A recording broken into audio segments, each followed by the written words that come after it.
Paalala, ang mga lumalapit kay Jesus ay tumatanggap na maraming benepisyo. Anong unang benepisyo? Kapatawaran ng mga kasalanan at pakikipagkasundo sa Diyos. Tapos na tayo sa pagiging kaaway ng Diyos. Bakit? Nakipagkasundo na tayo sa Diyos sa pamagitan ni Jesus. Dahil ang unang kapangyarihan o benepisyo ng pagtanggap natin kay Jesus, naligtas tayo, at ano sabi dito? Wala na tayo sa galit ng Diyos. Hindi na dapat sinumpa ang buhay ng mga Kristiyano. Pastor, bakit kaya ganito ang buhay namin? Puro pagsubok, iba na ho yan.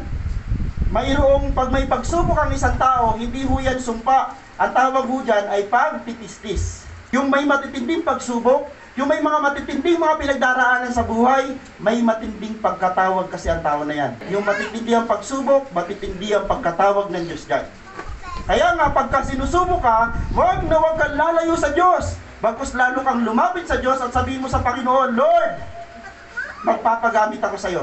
Kawawa yung demonyo. Kawawa yung kaaway na gusto kang ilayo sa Diyos dahil habang may pagsubok ka, lalo kang lumalapit sa Diyos, lalo kang gagamitin ng Diyos.